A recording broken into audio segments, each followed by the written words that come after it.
What is going on, guys? Sports Mockery. We are back with the podcast, another podcast for you. It is game week for the Bears. So let's get fired up. Bears play a football game less than 48 hours, guys. What's happening? How's the week going? We've been on Twitter as much as I have, just Justin Fields news, because that's all I've been doing this week. More or less, yeah. It's been fun to follow practice and the joint practices with the Dolphins. It's been fun to hate on Tua a little bit. I don't actually hate him, but I don't think he's very good. So that's been fun validation. Following Fields' ascent, it's been good. And we got a game this week to watch. Yeah, we do. We got Bears football pack, man. Hell yeah. Eric, what's up with you, man? No question about this week. You can really feel the anticipation starting to build. A lot of the roster competitions really feel like they're starting to heat up a little bit because they can sense that the game's right around the corner. And Matt Nagy's made it clear from the start, these games matter. If you want to make the team, you're going to have to make an impression, even though, yes, they're preseason games. But a lot of these depth chart guys understand it can take one or two big plays to really turn them from a fringe guy into a roster member. So it's going to be a lot of fun to watch them on Saturday. Am I too excited for a preseason game? Yes. Because, okay, I think so. No, honestly, I think I am too. I kind of woke up this morning and I'm like, wow, I'm really excited for this preseason game. And it's weird because preseason football kind of sucks. Not kind of. It really does suck. But, we haven't had football in so long, and we finally have a quarterback to believe in, so we think – I think that's the reason why I'm so excited, but I might be a little too excited. I don't know. I got tickets to go to the game. I didn't think I'd buy preseason Bears tickets, but I will be there on Saturday. So if you want to come hang, I don't know what section I'll be in. I think 348. I'm in one of the end zones, so come out and hang if you want. But I'm fired up, man. I have a really weird feeling about this season, and it's in a good way. For someone who's going to miss the game live, please go enjoy the game. It's been a long time since I think Bears fans have had something like this to look forward to. I know there was Trubisky back in 2017, back before everyone really figured out what he was.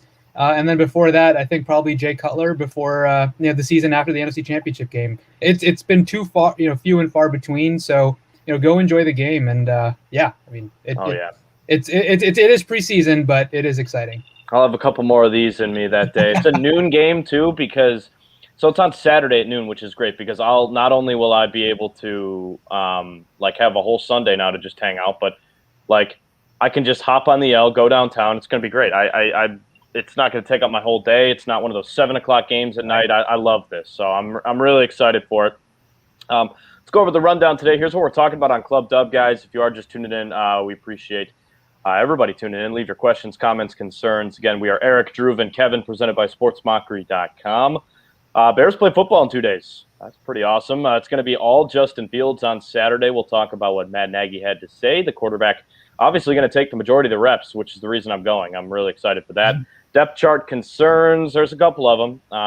Roquan Smith, he was talking with another podcast, the Barstool podcast here in Chicago, talking about the defense and how he thinks the offense is better. So we'll go into that. Keem Hicks, he wants to be a Bear for life and wants a contract extension. How that's probably not likely. We'll talk about that. And then Drew has a final take for you in a segment that we introduced last week. So without further ado, let's hop right into it, guys. Happy NFL preseason. Justin Fields made a statement in practice today. He was the best player on the field, according to a lot of reporters. What does this mean to you guys? I know that Matt Nagy, and I mean this in not a disrespectful way at all, but he is a practice room, he's a practice hero kind of guy. Guys always have good practices no matter what he says. So can we take this with a grain of salt? I mean, these media members are saying it, so I think that means a little bit more. No question. I mean, the thing that Nagy always says is he wants to see you stack good practices together. You can have a good practice isolated and then a sort of downslope, but that's the thing about Fields. He's been having his best practices just in the past few days. People said it was Sunday when he looked really good, and now all of a sudden he does it again. So it looks like he's trending upward consistently, which is precisely what you want to see out of your young quarterback. And the fact that he did this against another team with a very different defensive scheme, very different defensive players, and pretty much had his way with them for most of the practice, that's exactly the stuff you want to hear, especially going into your first live NFL game, even if it is the preseason. Yeah, one thing I thought was interesting is I think yesterday in the first practice, I think the Bears offense took some lumps. I think Fields took some lumps, threw some interceptions, and in general looked a little bit sluggish, as you would after having faced the same defense for a week and a half straight, and all of a sudden you're going against a completely different team, like Eric mentioned. Now, follow that up with today, and he looked very sharp mentally, knew exactly where to go with the football, delivered some nice throws. I mean, you go from day-to-day improvement the way it's been described on Twitter and everywhere else, and that's exciting. I mean, look, Fields' biggest thing to improve when he was drafted, physical talent, no question, absolutely no question. Never seen anything like him in NFL history. I can say that pretty confidently when you look at all of his characteristics combined. Yeah. But yeah, it was always about the mental game, and if he's able to improve in such a short amount of time, that's awesome. And it speaks to sorry to interrupt you, Kev, but I was going to point this out too, is that it's showing up again what they've been saying about Fields the whole time, in that he's a quick learner. Usually he absorbs information initially. He might make some mistakes, but really quickly he'll turn right around and apply what he learned and make himself better. And you saw it in these two practices. He learned what the Dolphins were doing in the first practice, made some mistakes, comes out in the second practice, looks a whole lot better. And this has been consistent throughout most of his career, which is something you really like to see in a quarterback. Yeah, so do you think that, just maybe, do you think that if he absolutely kills at these couple preseason games, he could actually start turning some heads and maybe sneak in and earn that starting job? I personally don't think so, but that seems to be now, if he's playing this well, I mean, you can't ignore it anymore. So as the resident, I don't want to say Andy Dalton stan, but Andy Dalton believer, since when he was signed, I do think it's possible. Look, my biggest thing, and I'm going to get to this in my final take, is, look, how does he do when the lights are on and the bullets are flying? If he proves himself as at the capability of Andy Dalton in these preseason games, when he's fair game to be hit, he's thinking fast, he's reacting fast, he's making good throws. If he's doing that, then there really isn't any reason to start Dalton at that point, because then you have the physical talent, which is already superior, and you're matching that with a quarterback who is showing that he has command that you wanted him to have before you put him into a game. If he does that, then yeah, I mean, even my ice cold take in the beginning is starting to thaw a little bit, and I'd be open to it for sure. Happens sometimes. I mean, you don't see Andy Dalton making throws like this.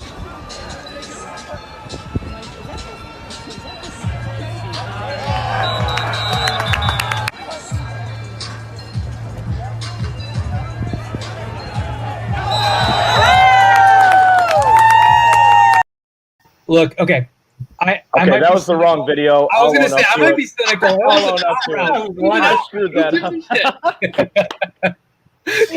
Technical difficulties to start the show. But we don't see Andy Dalton running for touchdowns like that. Here's the throw I meant to click on, and I clicked on the wrong one. My apologies.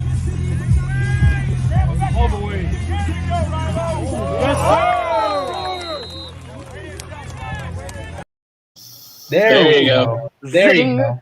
Man, that's Pat Mahomes like. That was sick. That was awesome. I mean, obviously you can't hit the quarterback in training camp, so a little bit less pressure than you'd normally have in a game. But still, that was a sick throw. Not many guys have the arm talent and the strength to be able to throw on the run like that.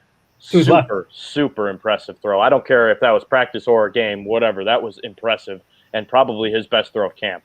And the thing about that whole thing is that how he operated from the pocket, because you saw the pressure sort of knife in through the inside gap and really immediately got in his face, and he didn't panic. He used his feet to get himself out of trouble, scrambled to his left, and he's been showing this a lot in camp where he can throw back across his body to a receiver accurately. He did that again today. There were a couple instances where he did it. So this is becoming a sort of a regular theme with him, which is something you just love to see. For sure. Yeah, and look, like I said, physical talent's always been there. It's great to see it manifest in practice like this pretty organically, right? It was just, instinctual. That was an entirely instinctual play. And right on the money, Riley Ridley making a nice catch there. I think it was Riley Ridley. It's absolutely great. Now, look, I was making fun of the other video before, where just an out route. But look, all of this is part of the evaluation. Are you finding the guy open quickly? Are you do you know exactly where to go with the ball on every given play? As long as that keeps happening and he keeps identifying the right read, that's progress. I'm sure Matt Nagy's thrilled right now. Yeah, no question. Again, I think that Saturday is going to tell us a lot. You know, you don't need me to tell you that. You don't need any of us to tell you that. Live game action against a pretty good defense. Dolphins defense is pretty good. This is going to be fun, and I'm really excited for it. This is more excited than I've ever been for a preseason game before, because most of the time I'm like, all right, let's just get to the regular season. But now that we have a reason, hopefully, and I'm going to say this now, I hope this is the only time in the next 10 to 15 years I'm excited about a preseason game because of a quarterback. I hope Fields is the quarterback moving forward, and I could give half a you-know-what for having someone as our backup playing in all these meaningless games. Bears released their depth chart today, or yesterday. Cause for concerns. I saw a few things on there that turned my head a bit. We know the offensive line has problems. We know Alex Barr's got banged up again today. They're down, like, I think now, 3 or 4 guys. James Daniels is down. Alex Barr's is down. Tevin Jenkins hasn't practiced in 2 weeks. Or longer than that, he hasn't practiced at all. He's missed 2 weeks worth of practices, about 13 or 14 of them. Larry Borum. Yeah, Larry Borum's in concussion protocol. Jermaine Ifedi, he's still out. Whatever. I'm not He's your starting right tackle. He's not. Whatever. You can replace him. I don't know. Throw Larry Borum over there, because apparently Larry Borum can play all over the place. His coaching staff loves him. Yeah, I'm really excited. I don't think he'll play Saturday. I think he'll be in concussion protocol. But when he plays against the Bills, hopefully next week, we'll see. But are you guys concerned at all with anything else on the depth chart? I'll pull up some photos here of it. Besides the offensive line, because that's a given right now. I am worried about Eddie Goldman. The fact that, a lot of the close contacts came off the COVID list, and he's still on there. It seems like he probably tested positive and is probably exhibiting symptoms at this point, considering he isn't back yet. We don't really know his vaccination status, I don't believe. So, and I think it's been more than the 10 days, or we're at least getting close to it. So hopefully he's doing okay, and he'll come back and be able and willing to play. So there is a little bit of concern there. I would say other than that, I don't know if there's any huge surprises here. Kindle Vildor, I think based on all the reports coming out of camp, being the second string cornerback, makes a lot of sense. I think it was Adam Johns who said that in his estimation, Duke Shelley would be leading the nickel cornerback position, which I figured might be happening, but I thought most people thought Thomas Graham would run with that towards the end of camp and become that starting nickel corner. So it's interesting. I wouldn't say there's any, at least on defense, too many surprises right now.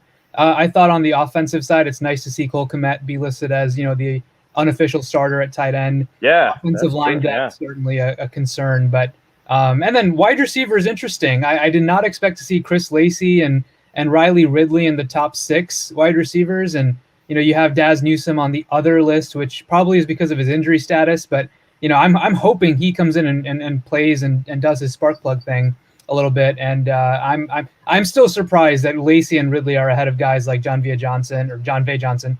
And, it's just the reports that we've seen of all these other, wide receivers making plays, that we haven't really heard Ridley's name too much, Lacey's name a little bit. But I'm surprised at this, that the wide receiver depth chart a little bit, the bottom half. But other than that, just get the offensive line healthy, Yeah, and look at Khalil Herbert, third in line, taking out Ryan Nall and Pierce, and which is a good thing for us. Khalil Herbert also going to be the punt returner. I think until that'll have an asterisk on it until Tariq Cohen gets back. Hopefully, when Tariq Cohen gets back. Also, just taking a look at this. Since I didn't even realize, I forgot Jesper Horsted was still on the roster. I'm going to be honest with you.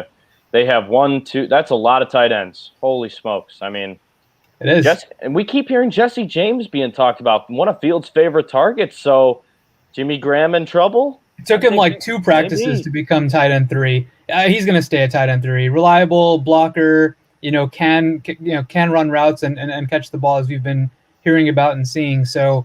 Very, very solid signing this late in camp, or this late in the offseason. But no, he's firmly in the tight end 3 spot. The one thing I thought was interesting. really understand, people are saying now that James is on the roster, we should get rid of Jimmy Graham. I'm like, why? Don't you want more depth and good players at the position if you can afford them, which they can?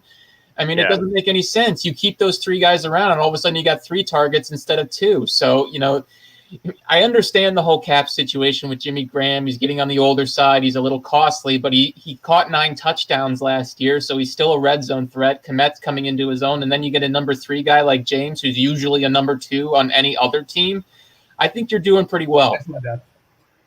Yeah, I mean, just looking at the offensive line too, I think if they can figure out Tevin Jenkins' back situation, I mean, you have a really, really solid offensive line. I mean, Mustafa proved to be really solid last year. Whitehair, we already know, was probably the best player on that line. I'd say James Daniels probably was before he got hurt. Again, it's just all about injuries and health with these guys. That's a really good offensive line when healthy. And obviously, if you're getting Larry Borum in there, who did nobody really expected coming right out of camp except for the Bears brass. Nobody really expected him to pop out and be a starter. But, I mean, if you can get a contribution there, it's just all about health. And that would be finding, gold at the end of the rainbow. If they could really just stay healthy and maybe only limit a couple injuries to the offensive side of the ball this year, especially on that line. I mean, we saw how just beat up they've been last year and the year before that. So we know it's part of the game, but I think that this Bears offensive line could really, start to turn some heads this year. They're not going to be better than the Packers offensive line. Packers probably have a top 2 or 3 O-line in the league, but they can easily be the second best O-line in the division. Oh, certainly. And the depth they've accumulated is honestly impressive. I've seen a lot of folks wonder, like, oh my God, the Bears don't have any depth on the offensive line. They're down like 8 offensive linemen. It's nuts. Like, no one has this kind of depth, right? It's crazy. But you think about what they were before when Tevin Jenkins got hurt. They had Elijah Wilkinson, and they also had Larry Borum go in there and impress coaches, which is ridiculous, but awesome also. So I think it's hard. I know people, and I was not thrilled about the release of Charles Leno at the time, and thought he was a very solid, reliable left tackle, and availability is important. But now you don't have him, but you have depth all across the offensive line. You can't plan for losing 8 of them at the same time in training camp when you haven't had football in so long and everything's magnified. So I get the angst, but at the same time, this is a crazy situation. So the fact that the Bears haven't had any other offensive linemen come in and visit, guys like Russell Okung, guys like Ricky Wagner, folks like that, I mean, that you would expect to be very reasonable targets at this point, the fact that they haven't brought anyone in, they're either nuts or they have a very, very good level of confidence that these guys are going to be okay by the time week 1 rolls around, which is a month away. Mm-hmm. And, it's just that Larry Borum isn't the only one who has stood out. A lot of other guys are starting to take advantage of these extra reps. Latavius Simmons, the former 7th-round pick from last year, a lot of guys have been talking him up from the right tackle position. He's reportedly been looking pretty good, except when he goes against Khalil Mack, which, fair enough. But, him being able to take advantage of these reps is only going to help him down the line as a primary backup for them, and a young one and a cheap one, which is exactly what they're trying to do here. They're taking advantage of these early opportunities rather than going, jumping the gun, going out and get a veteran who you're probably going to have to end up starting, that sort of thing. So I think the way they're operating right now is the smart way. They know they have time, and they're going to get the best look possible at these young guys to see maybe if they have something like Simmons, Dieter Eisland, who's been working at center. Apparently he's been standing out from time to time as well. So, I think they're doing the right thing here. Hopefully nobody else gets hurt in the meantime. And call me crazy, but I think the reason we're seeing Cole Kmet move up to that number 1 spot, one, to show faith in him. Obviously, the younger kid, he's the future at that position. You put a high draft pick on him. But I think with these injuries to the offensive line, his job as a blocker gets that much more important, right? I mean, I think he's probably proving, and we all know Jimmy Graham is not a very good blocker. That's not what he's been known for in his career. So maybe Matt Nagy's like, hey, we're going to have Cole Kmet out there a lot more if we have more of these injuries and we want to run the ball 20 times a game with David Montgomery. I mean, I think that's a huge part of Cole Kmet's game. Andy Dalton actually talked this week. He said he's been unbelievable already. So, again, all practice. We'll see it on Saturday, but there's a lot of young talent trending in the right direction for this team. And it's not just coming out of the coach's mouth. It's coming out of beat writers who are covering other teams' mouths. It's coming out of other players' mouths who don't play for the Bears. It's coming from the national media. And it's coming from us, most importantly. So we obviously know the most. One thing I did want to point out, though, is speaking of Saturday, I expect the Bears to put absolutely nothing of value on tape schematically.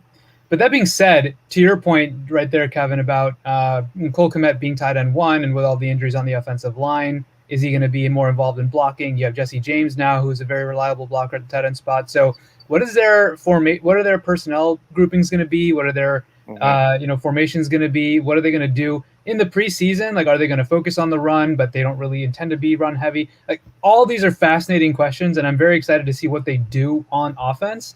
It would suck if you go to that game and Justin Fields just hands the ball off 100 times and you don't get to see him throw it all. But yeah, that's not going to happen, though. No, it's true. It won't happen. But I'm very interested to see what they do schematically, because it's going to be important. I mean, these practices are very much one-on-one physical skill against physical skill, but scheme is important. So how do they kind of work together as part of the scheme, and how well do they elevate themselves when they're working together? We won't see a lot of that in preseason, but I'm wondering how that's going to be impacting any sort of evaluation that especially for fans who like to overreact at everything. I'm excited to see some of that. What's up, Eric? Yeah, I saw. How you doing, Tony? What's up, Tony? Welcome to the show, man. Yeah, thanks for popping on. Not just Tony, guys. It's Tony the pod boss. Yeah, does he do his own pod? You can call himself whatever he wants. Hey, if you're competition, you got to go. I'm just kidding, obviously. Guys, leave your comments. We'd love to hear from you guys. Again, we're just talking. We got 48 hours till Bears football. I mean, it's a preseason game. Is it 48 hours? Holy shit, yeah. Less than 48 hours. Wow. So, I mean, hey, like, we can be. I'm going to give myself a free pass here. It's a cardinal sin for me to go and to any preseason, pay any money for it. But I paid money for this game. I'm excited. This feels like a different year. I had this feeling last year. Had a lot of feelings of doubt. I just kind of looked beyond it. I'm like, it's the Bears. They made the playoffs 2 years ago. I think they can do it. They got Nick Foles. This year feels a lot different to me. I can't explain it. It just feels like the young talent is trending in the right direction. And dare I say it, it just feels like Nagy knows now that he has his guy and the comfort in that. And we're going to actually talk about the guy that he didn't want later on in the show, and Mitch Trubisky, and how we need to put that completely to sleep, because I'm tired of the Buffalo media triggering us, and I'm tired of their players saying they think that they have a steal in a guy who's not even going to sniff the field this year. So we'll talk about that later on. But I do want to hear from Matt Nagy really quick on going from practice to a game, because this is the first game, a lot of new guys. It's going to be Justin Fields' time on Saturday. Let's hear what the head coach had to say this week about getting from the practice field to an actual game.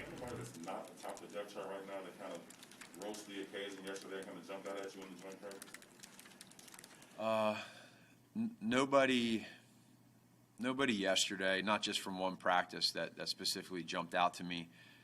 But I think that in the preseason here, you'll get an opportunity to see those first couple quarters, some guys, and then the third and fourth, the depth. You'll see some guys that I hope that we know internally, without putting names out there, that we know that we're looking forward to. Okay, they've worked hard to get to this point. They've really put in the time. They're growing.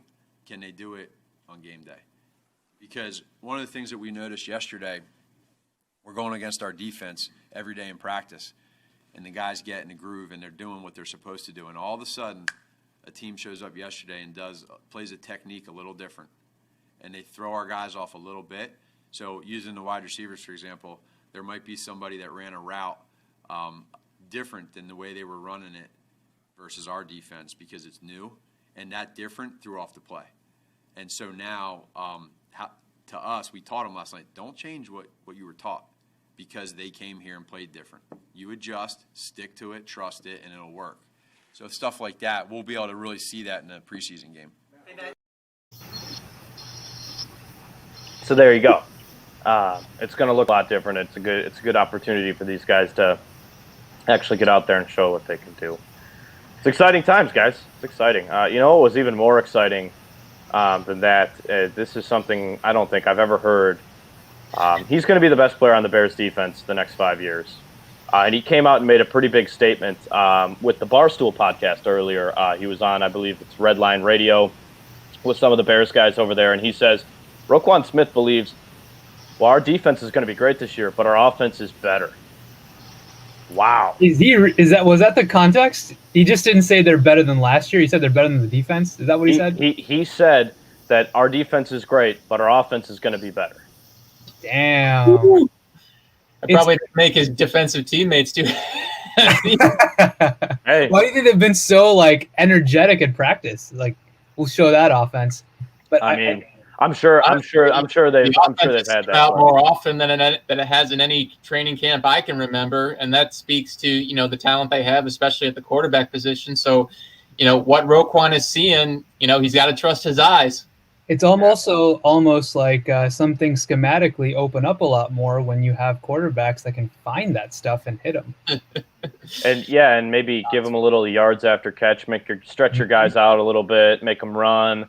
Where it's not just it's going to be such a different outlook this year with that alone. If you're a fantasy football guy like myself, you have Darnell Mooney penciled in there a little bit later on in the rounds as a sleeper pick.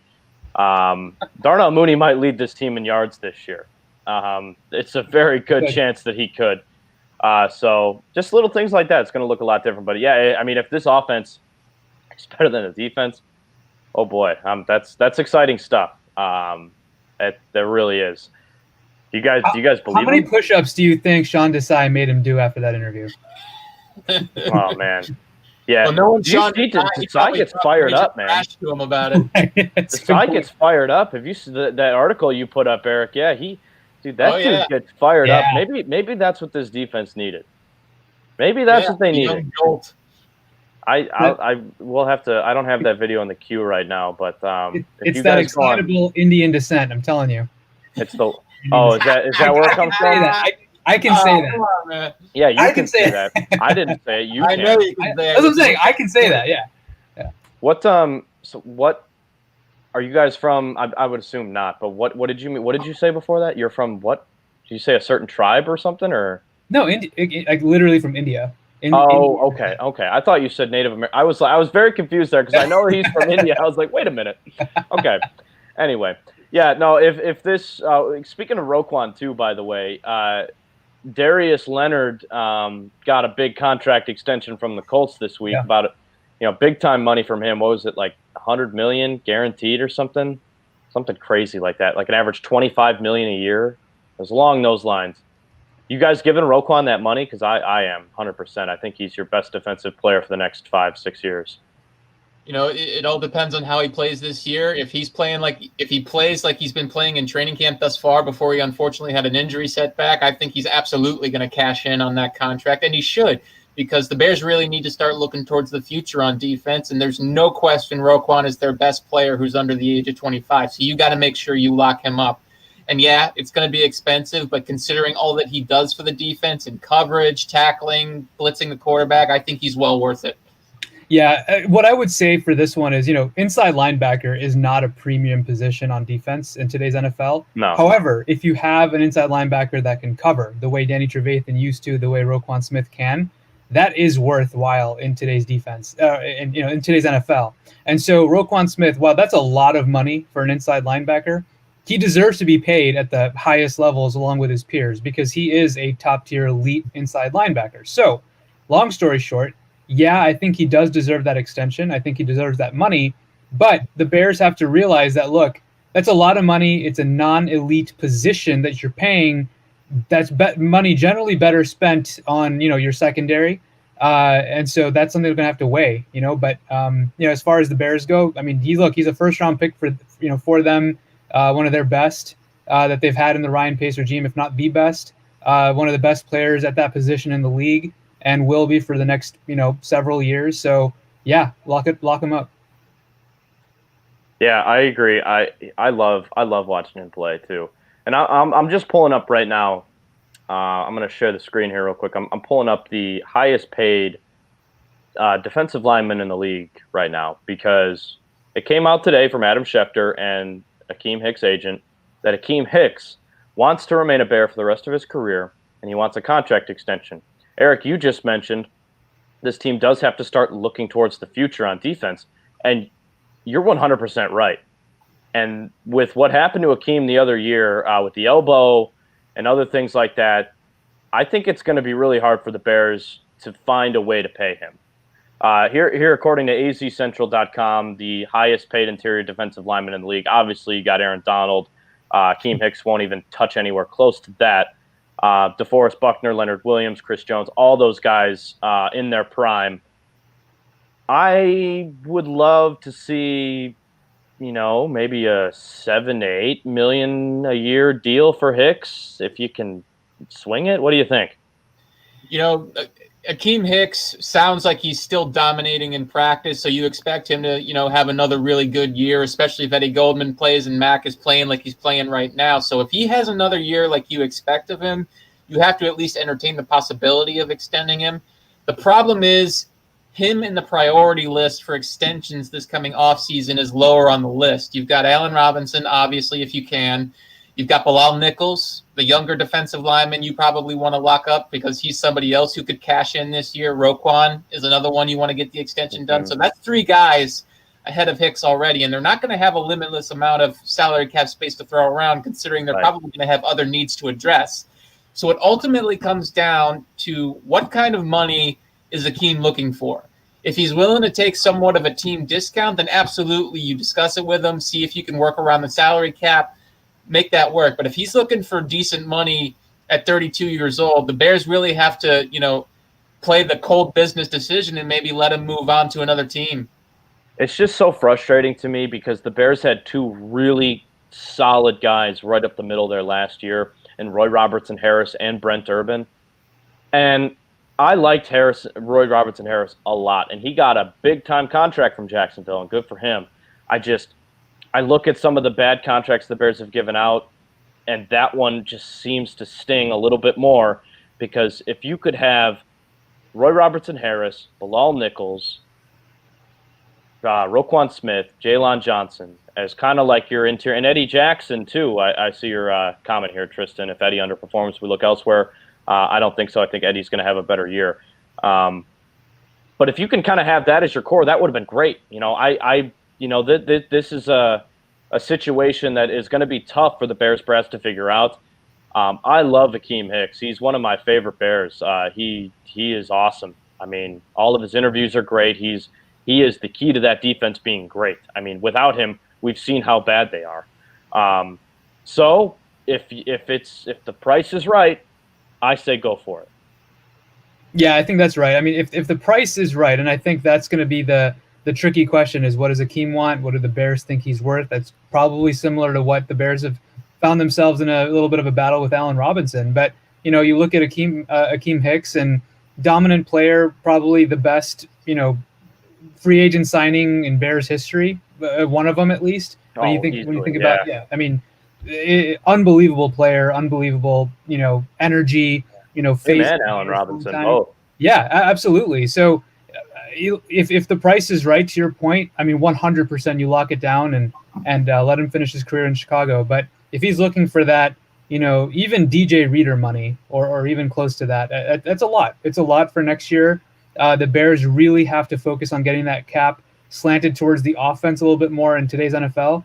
And it's just, they need to be smarter. And if it's something that you just can't afford to pay when you have guys like Robinson and Roquan being left hanging, you can't have that. 100% agree. Curtis, get Hicks deal done, add void years, make it work. Look, I mean, the Bears I'm sure they're going to think of all the creative ways to try to get that done. So Curtis's point here is fair. I mean, there are ways to get it done, but at the end of the day, it has to work for Hicks, which, obviously it has to work for Hicks, but it has to work for the Bears too. And if they're not able to reach that agreement in creative ways to try to get it done, then it's not going to happen. Julius Peppers wasn't on that Super Bowl team, right? No. I was going to say, Jason, I think you're a little mistaken there. A few years later, obviously Julius Peppers is a Hall of Famer, and he was, again, an incredible signing for them. Just a little bit on the fact check there. Yeah, NFC Championship game. That was a great signing, too. That's a premium position. Yes. Outside linebacker is a premium position. Nose tackle is obviously important, and up the middle and things like that. You need guys like Akeem Hicks, but I think if he's looking for 10 million plus, I think you got to say no. I think it's got to be under that because again, Roquan. If Darius Leonard's getting 25 million a year from the Colts, there's no way that Roquan is going to get significantly less than that. Roquan's a top 5 inside linebacker in the NFL. Darius Williams is probably 1 or 2. So you're looking at 20 plus a year for Roquan Smith. Jalen Johnson, we'll see. This is the year for him to prove it. He's CB1, so this is going to be his money year. If he turns out to be legit, you've got some major money tied up in those premium spots. So again, I think the contract situation with Hicks will stall out until next offseason. I think you just have to do that to figure out where your money is going to be tied up in other positions. Alec Ogletree, we'll briefly mention him here before we go into topics from around the NFL. We got some Mitch Trubisky talk coming up. Jay Cutler's back on Twitter. Yeah, we'll talk about that. We'll also talk about Cole Beasley made an anti-vaccination rap song, What I Should Wear to the Game. So we got all that coming up around the league. But first, Alec Ogletree, a guy they picked up off waivers, has 7 interceptions now in a week's worth of practices. This guy's got to start, right? Like, he might be better than Danny Trevathan. I mean, in coverage, 100%. You really can't, make a counter argument at this point. And I think that's sort of where the Bears are going to be trending. I think he's done enough already to probably make the roster as the 3rd or 4th linebacker along with Christian Jones. I think that foursome is way better than what they had last year, although it may end up hurting their special teams a little bit. But I think the way you look at it is you leave Danny Trevathan in on rundowns and then you bring in Ogletree for passing downs. If you can, obviously there are teams that will probably try to avoid that, but that's definitely something that'll make your defense a lot more versatile. And it's clear Ogletree plays really well in coverage, not just picking the ball off, but being in the right position, being able to cover tight ends, because he used to be a safety before he ended up moving to linebacker. People tend to forget that a little bit, but he's definitely still got some juice in the tank at 29 years old, and to be able to get him this late in free agency is just to get, again, speaks to how good Ryan Pace is at finding value this late in the offseason.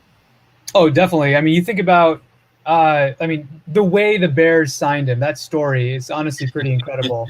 And, and look, it's very possible that he's just amazing against Bears quarterbacks, because you think about 2 interceptions in 2018 against Chase Daniel, 2019 against Trubisky. Now here in camp, he's just lighting it up. It's possible it's only against Bears quarterbacks. But, look, Danny Trevathan is outstanding, what has been outstanding in his career. But last year, you saw signs of him slowing down, especially early on. He showed signs of improving.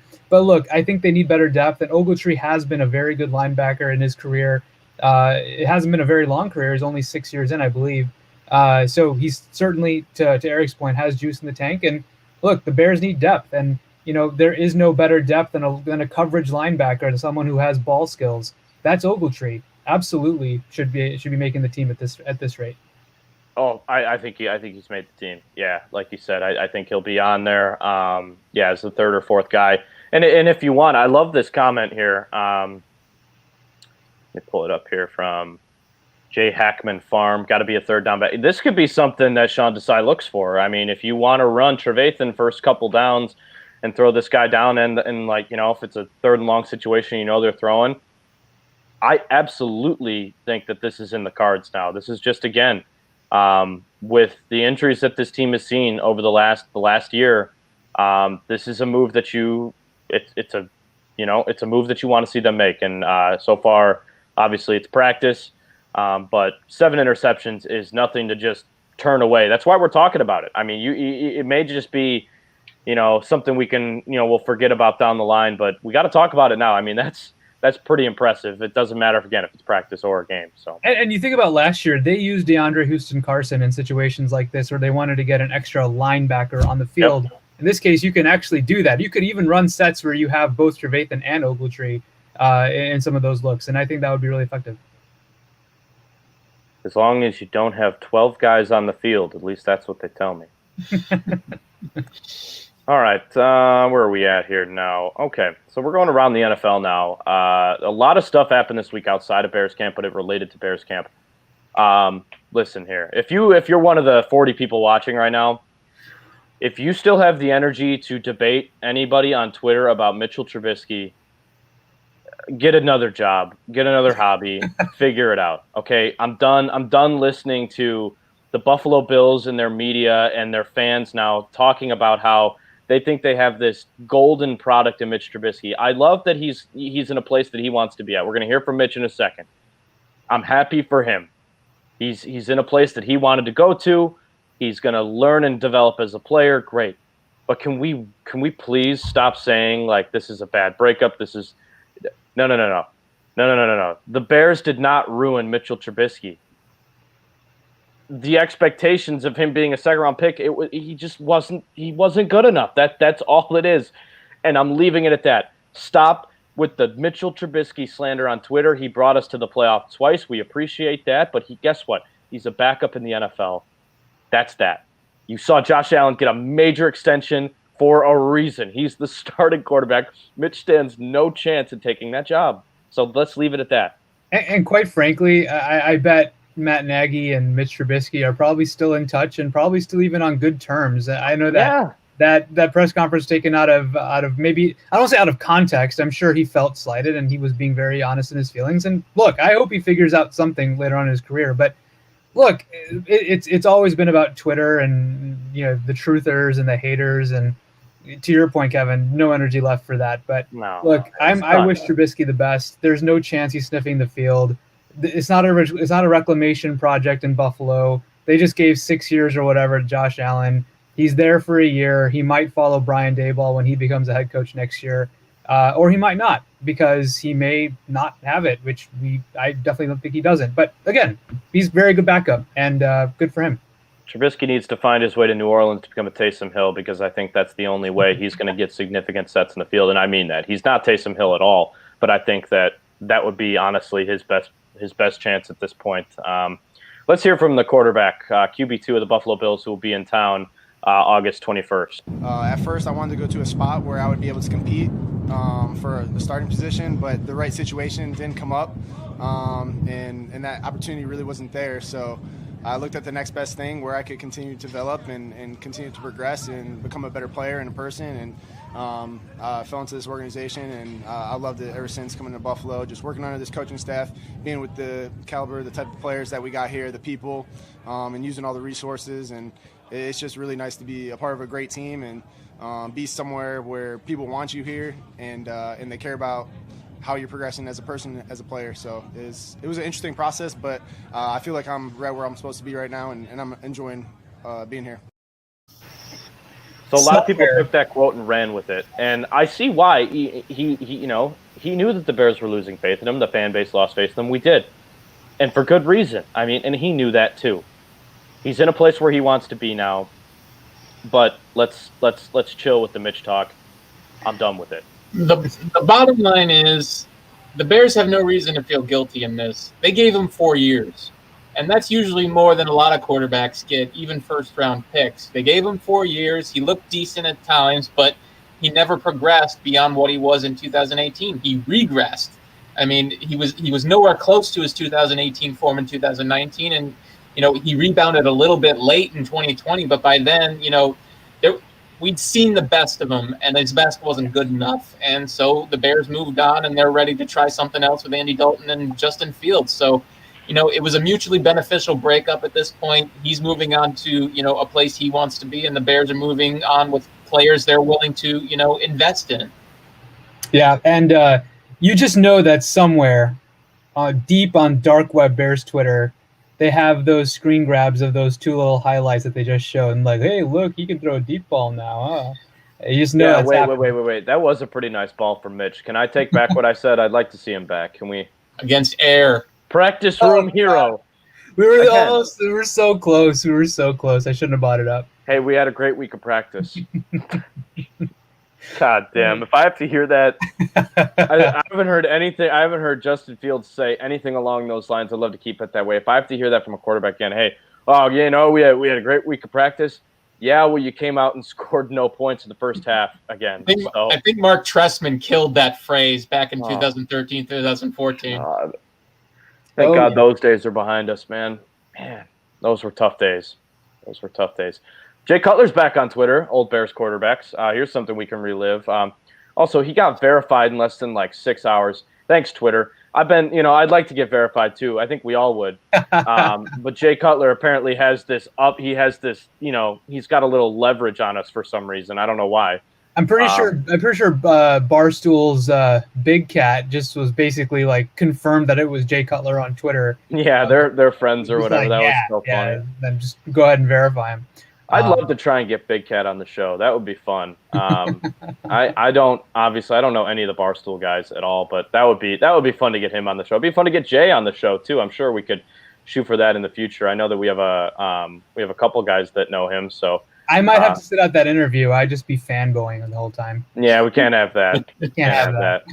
Yeah, but Jay's back on Twitter. Go give him a follow. Jay has tweets. Apparently, he's running for school board of his son's district or his daughter's district. I don't know how many kids he has, but he wants to run for school board. He doesn't like the masks. Campaign. What is it? He's aiming for a 2024 campaign.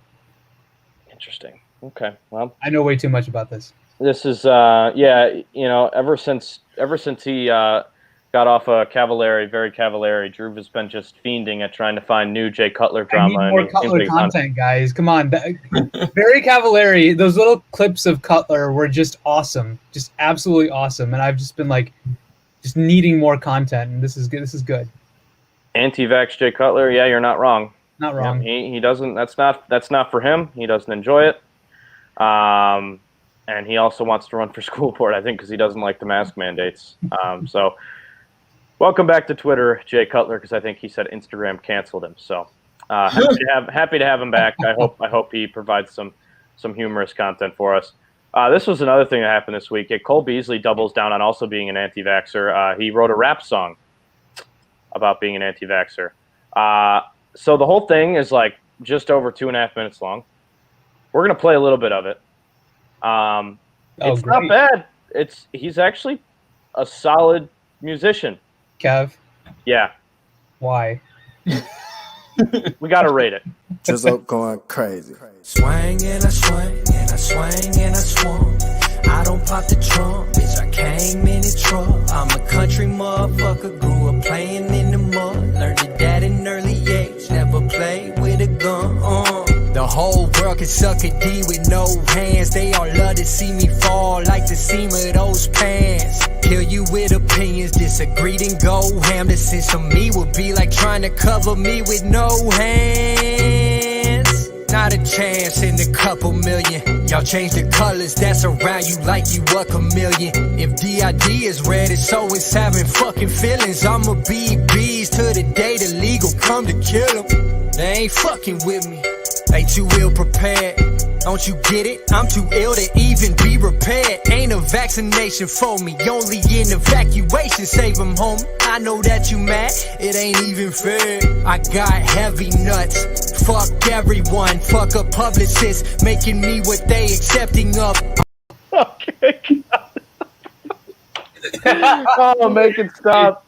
Oh, I couldn't make it through. Okay, we made it through just over a minute there. So that's wide receiver of the Buffalo Bills, Mitch Trubisky, one of his targets. Cole Beasley, who has been very outspoken about vaccinations. Yeah, he apparently is a rapper. He's got a whole YouTube channel, and he made his thoughts very known. I give it a 3 out of 10. You guys? It's about fair. Yeah, Eric, you don't strike me as a rap guy. What do you like to listen to? Hey, listen, I like various versions of rap when they're good. That was not good. When they're good. Yeah.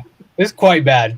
It was quite bad. It was very forced, I thought. And the problem with rap is that it's not singing. Look, I like a good voice. I like singing, not talking.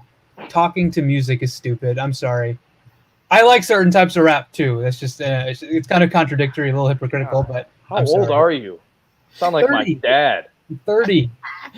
Good God. Yeah, it's not music. It's not singing. I said it's not singing. I said it's not singing. Everybody's got their own taste. What's up? What, Eric? It's a distinct difference. The very distinct difference, yes. Oh, wait, before we get to questions, What should I wear to the game this Saturday? I have my Mitch Trubisky jersey.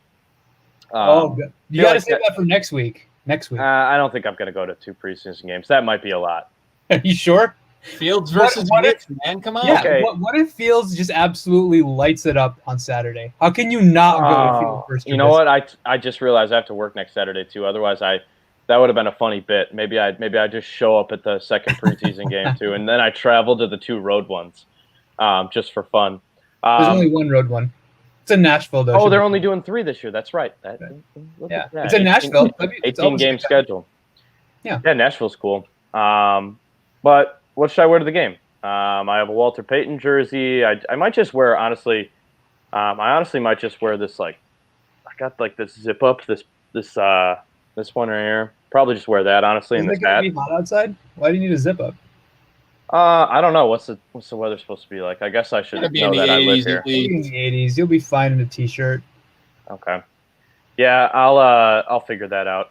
Also, I love the Maserati Mitch, baby. More like Mazda Mitch, Mitsubishi Mitch. Damn, you got him. Let's answer those questions. Big finish here. Guys, we got Bears football this week. Thanks for tuning in. Again, this is the Club Dub Podcast presented by SportsMockery.com. We've been going at it for a little bit now. Appreciate all the new followers we got this week. We're building to something great. We love that you guys are tuning in, but we want to hear some questions. There was a couple. We'll go back and look here. Let's see. There were, yeah. This was one I don't think we really answered all that much. If Eddie underperforms again this year, do we look elsewhere for an upgrade?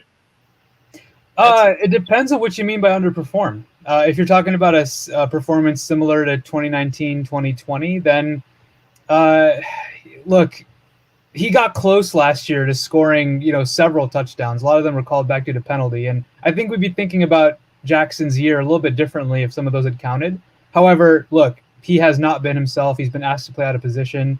I want to see what he's like in Sean Desai's scheme, which is supposed to be more Vic Fangio, before really commenting on that. But, yeah. I mean, look, if he underperforms, then, yeah, the Bears have to be serious about finding a replacement because in today's NFL, I keep saying that. I feel like I say this every podcast. The coverage in the secondary, in my opinion, is the most important thing on a defense in today's NFL. And the free safety is a big part of it. So, yeah. Especially with the quarterbacks they're going to play this year. Exactly. So he has to be on his game. And if he's not, the Bears have to be concerned heading into next year.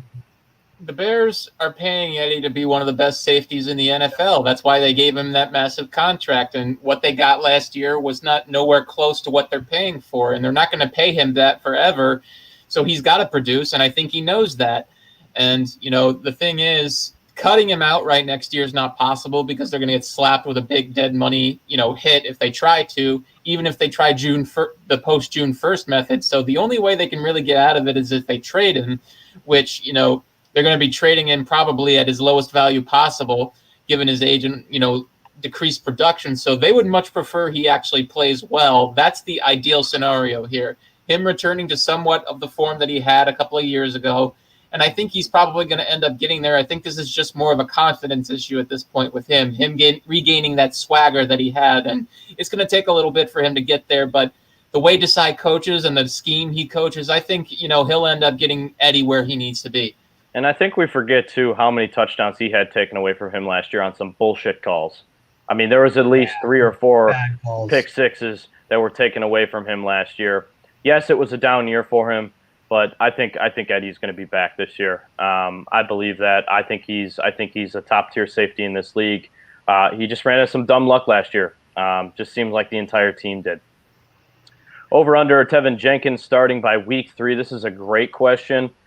Thank you, Charles, for tuning in, man. I don't think we've seen your comments before, so appreciate you being a new listener or a first time commenter. I don't know, man. Things don't look good right now. I mean, he hasn't practiced yet at all. I don't even know if he's put on pads.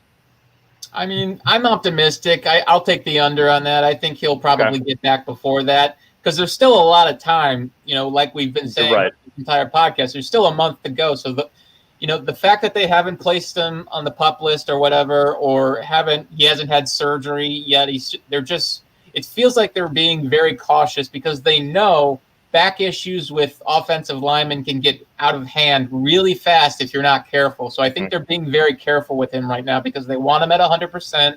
and they know they have time. So I think that's the way they're operating right now. So I'll take the under on that. I think he'll be back beforehand. He might not start week 1, but I think he'll get into the action before week 3. Yeah, sounds like Borum's got that job if he's healthy. That's what it sounds like to me. At least everything that I've been hearing, it sounds like it's Borum's job to lose. What were you saying, Drew?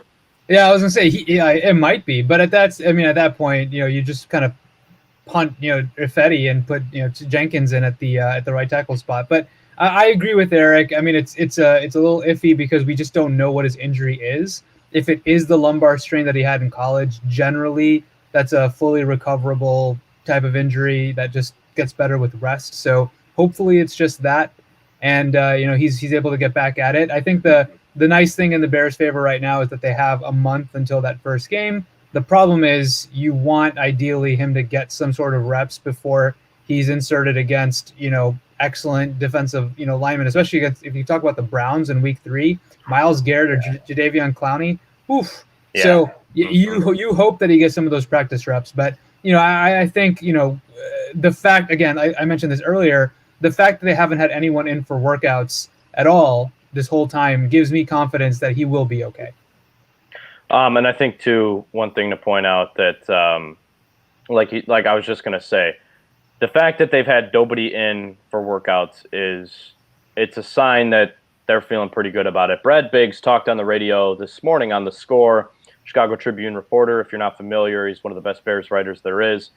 He talked this morning and said that everything that he knew from general managers around the league, there wasn't one team necessarily that was saying that his back would hold him up from being drafted. So that is a good sign that other teams were looking. It wasn't just the Bears that were concerned about the back. They drafted him knowing that this could be an issue. And like you said, we still have a month till week 1. I'll take the under as well, Charles. Thanks for the question. Have any of you ever worked for the Bears organization? How do you get inside info? No, I've never worked for the Bears. I steal my information. Nope, I have. We are hard workers. Eric's a hard worker. He knows guys. Drew's a hard worker. He knows guys. I'm a guy and I know guys. I'm not a. Notice I left out hard work. Guy and I know guys. Wow, that was descriptive, man. Yeah, I mean, can't reveal those sources, right? Of course, no, of course. No, we did. None of us have worked for the Bears organization, but I as far as sources go, I know that Kevin and Eric, they've cultivated a lot over the several years of being great workers, and so yeah, it takes work. You work harder than me, man. Don't short yourself. You're doing. You probably let's compare sources after the game. Or after the show, we'll see who's got the better. No, I'm kidding. Any update on Bears vaccination? They're over 90%. They are in the clear for the league. I do know that. I think I read a report that you can count on one hand, I believe, how many guys are unvaccinated on their team. So that's a good thing. So we'd love to hear that. And again, that was my final take last week. We love that in a humanitarian way. We love to hear that. And also, we want to have football. See, I think we're having a whole season regardless. We have fans in the stands again, but why put someone at risk? We're already looking at, Eddie Goldman, who's been on the COVID list, it seems like for the 5th time. Why keep putting guys at risk? Get vaccinated. The Bears are doing that. They're, I believe, one of the teams that are at the 90% threshold. If Bourne becomes a starter as a 5th round, that would be big time. Yes, it would. Are the Bears moving to Arlington Heights? Oh, no. I don't really think they're gonna in the end. I think they want to stay in Chicago, but they're trying to find the best bargaining position possible to gain more control over their status at Soldier Field, which, they're more than, in their right to do so because, they bring so much revenue to the city with their presence in it. And, it's one of the smallest venues in the league. It's one of the least technologically advanced venues in the league. So it is the smallest football stadium in the league. Yeah. So, and they have one of the largest fan bases. So this thing does not compute, and they know that. And they'd like to expand on Soldier Field, but not having control of the stadium yourself is a problem that they've been trying to rectify for literal decades at this point. So I totally understand why they're trying to find more leverage in this situation, and being able to purchase that property in Arlington Heights is the perfect method to do so. Yeah, 100%. And look, we've been over this topic a couple times on this podcast before, and I've made my love for Soldier Field and the skyline and all that kind of stuff known. But it's not perfect. But look, Arlington Heights makes a lot of business sense. I know. I'm with Kim. I think they're going. I think they will. It makes too much sense. It does make all sense. That land, you can build a hotel. Look what the Milwaukee Bucks did. I mean, it's obviously a lot smaller. They built a new arena right next door. I mean, it's downtown. It's a little bit different, but they're building all these hotels, all these bars. They built a whole district. You can have an entire Bears district in Arlington Heights. Is it far away? Yeah. Does it? It's not Chicago, right? But I think it'll happen. It's confident. It's very confident. Definitely possible. There's definitely a possibility. I just think that ultimately they'll try to find a way to stay in Chicago. Lord knows I've been wrong before. I'm wrong all the time. But I think this will be. I won't dispute it. Just kidding. I'm just kidding. Hey, I have. I wasn't gonna. We have a couple seconds left in the show. Don't make me kick you out early. I got one more question, actually. Oh wait, go ahead. Let's do this one first. So we'll end on this one. Can you do this format after a Bears game? Would be fun to discuss. Great segue, because yes, this is something we are working on potentially doing. This is going to be a lot of fun. I'm hoping to, and during the season, this is going to be a show that you won't necessarily see all. Well, you'll see all three of us at least once or twice a week during the season. But if we have initial reactions after a play or after a game, we might do a simulcast with the game. There's a lot of different avenues we're kind of discovering right now. But I don't know. What would you guys like to see? Drew, Varick, what would you guys like to do? Do you think that would be best for people doing a post-game show, or maybe doing a simulcast during the game, or simulcast? Look, I look at the end of the day, whatever the listeners and fans want to see, we'll work to make that happen. In my opinion, it's hard to cover the game and do be live at the same time. So probably better to kind of regroup right after the game, maybe half an hour later. Have time to get coverage out. I know Eric has like 700 articles he puts out in the first 30 minutes. I also usually try to get one out as well. But after that, I think it'd be great to jump on here and react. Vent if you guys need to, or if I need to. Oh God, I'm gonna need to. Which I'm sure. I know at least Kevin will. And, I get so frustrated by Bears losses, and they're not going 16 or 17-0 this year. So no, they're not. They're not. And I'm sure there's going to be some brutal losses in there. We're just going to be like, the fuck are they doing? And that happens absolutely. Maybe a little halftime analysis. Yeah, I like that. That's not a bad idea either. Usually when I'm refilling my coffee though, so we could do that. You got what? You're not even watching the game on Saturday. Not this. I'm talking in general during the season. You gotta refill your coffee. Yeah. What do you do it like manually? You don't have a machine? I gotta go and do it, right? It can't be from. Well, you just press a button and you come back to the screen. Unless you're doing like the water pour over there, which does make good coffee, but so during the pandemic, I perfected instant coffee, how to make the right tasting instant coffee. I know it sounds gross to some of our listeners, and I'm sorry about that, but instant coffee, if you make it right, is really good. So that's what I've been doing. Is that like the wait? It's like, you can put take like heated water and a little bit of milk, and you put the coffee in it, and you just stir it, and it's there. It's ready. It's quick. It's good. Okay. Well, yeah. I like the you thing. Instant, and I like the Nescafe. No, not Nescafe. What is it? Their own, man. I can't remember it now. Yeah, they're all good. I'm a coffee snob, so I really like good coffee. So I don't know if I would be on that same, but hey, teach their own. Intelligentsia or nothing. I don't know what that is. That's probably too high. That's probably too up the chain for me. It's too snobby. That's too high. That's too high. I like grinding my own beans, and I like roasting in my own beans and stuff like that. So look at that, learning stuff about me today. Well, guys, I hate to do this to you, but speaking of Nico, I'm telling you, it took me like 2 months during the pandemic to perfect that, and it was getting really good. I'm just telling you. I'm happy to share my recipe afterwards, if you'd like. That's fine. No, that we're cool. We're cool. You're all right. We don't need it. All right, fine. Well, anyway, I do hate to do this, but my laptop's on 3%, and I don't want to die before the show goes. So that's because that's unprofessional. But hey, guys, thanks so much for tuning in. We had a lot of great comments today. We seem to be getting more comments each time. We got Bears football in 48 hours. We'll have articles. I'll be at the game. I'll have photos. Maybe I'll go live on our Facebook page after the game walking out. Maybe we'll do something fun. Maybe I'll go live inside the stadium. I'll think of some fun ways to get us interacted. Justin Fields is going to get the majority of the snaps on Saturday. Follow sportsmockery.com. Eric's pumping out articles left and right. And again, make sure to give us a follow right here. You got some Do I of get our a final take? Oh yeah, we got to do final take. That's right. Take. I'll end this after the final take, so you can hop off, Kevin, if you need to. Well, no, you're good. Final take. Cool. And here goes nothing. It is time for Drew.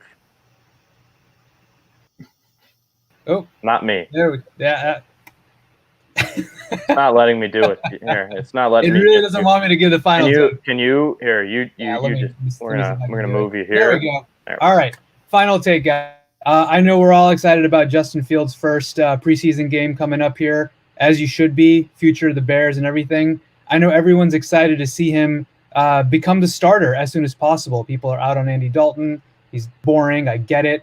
But look, my whole thing is we need to see how Justin Fields does with live bullets, and that's going to be the first time this Saturday. If he struggles, it's not the end of the world. If he plays well, great. But you need to wait to see how he plays and responds to trouble, to getting hit. How does he, react to blitzes? All of that is important when you're going into this final evaluation of should Fields be the week 1 starter. I know everyone's excited. I know everyone's really happy with all the practice highlights and analysis and coverage. Great. But you got to let it play out. He's going to get his chance. Don't worry. If he struggles on Saturday, it's okay. If he plays well, that's also good, but it's also okay. And the Bears will take all of these data points into account when making that final decision. Not the end of the world if he struggles. Just let it play out. It'll be okay. I promise you. Now I'm done. I don't know.